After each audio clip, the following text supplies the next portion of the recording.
Shalom saudaraku, mengucap syukur untuk setiap pemberian dan anugerah Tuhan dalam kehidupan kita.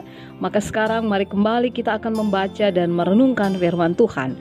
Bacaan Alkitab kita terambil dari kitab Amsal pasal yang keempat, ayat yang pertama hingga ayat 4 yang menyatakan, "Dengarkanlah hai anak-anak didikan seorang ayah, dan perhatikanlah supaya engkau beroleh pengertian. Karena aku memberikan ilmu yang baik kepadamu, janganlah meninggalkan petunjukku.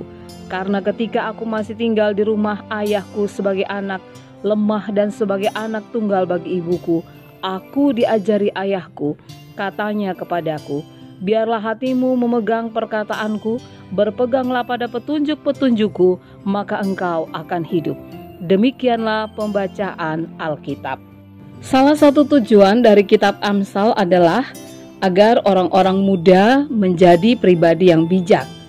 Sikap yang bijak ini diperoleh ketika orang muda mau memberi telinga mereka mendengarkan nasihat atau pengalaman-pengalaman orang tua yang sudah menjalani atau mengalami terlebih dahulu berbagai peristiwa dalam hidup mereka.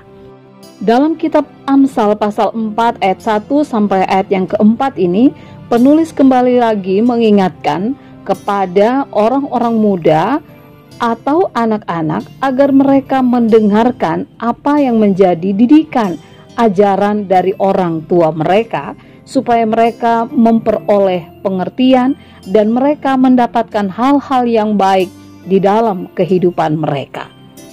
Berbicara tentang mendengar, memang sepintas lalu seolah-olah itu sangat mudah untuk dilakukan, karena salah satu fungsi panca indera dari manusia adalah untuk mendengar.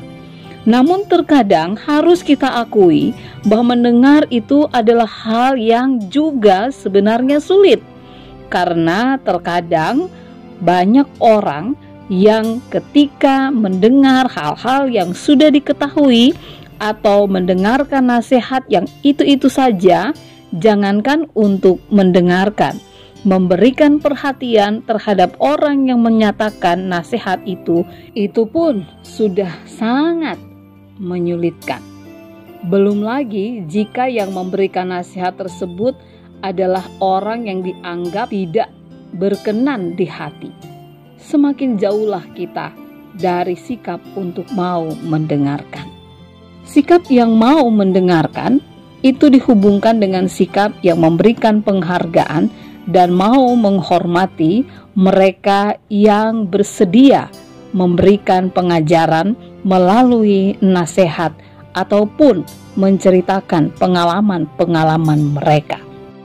Persoalannya adalah sangat sulit bagi seseorang untuk bisa memahami dan memaknai setiap nasihat atau kisah kehidupan orang lain dengan pengalaman atau peristiwa yang dihadapi.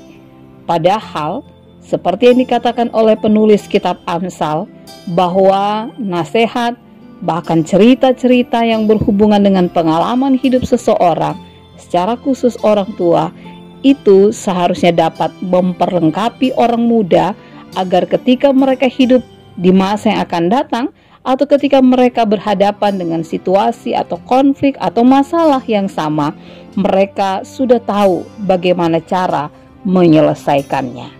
Hal yang tidak kalah pentingnya dari sikap yang mau mendengarkan, seperti yang dikatakan di dalam kitab Roma pasal 10 ayat 17 dikatakan, iman timbul dari pendengaran oleh firman Kristus. Karena itu Bapak Ibu saudara-saudari yang Tuhan Yesus kasihi, dan kita sebagai orang-orang muda, mari kita belajar rendah hati untuk mau mendengarkan apa yang menjadi nasihat, apa yang menjadi pengalaman dari setiap orang, sehingga pengalaman ataupun nasihat itu akan membuat kehidupan kita menjadi lebih bijak dari hari lepas hari. Minta hikmat Tuhan sehingga nasihat itu pun dapat kita pahami dan kita maknai dengan baik. Amin.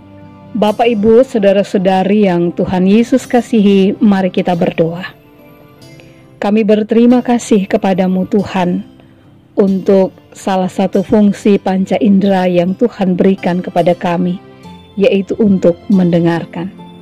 Tolonglah kami, berikanlah kami kemampuan, agar dalam kerendahan hati kami mampu mendengarkan setiap nasihat, bahkan pengalaman yang dibagikan bagi kami, sehingga segala sesuatu itu semakin memperlengkapi kami dan membuat hidup kami menjadi pribadi yang lebih bijaksana. Di dalam nama Tuhan Yesus kami berdoa. Amin.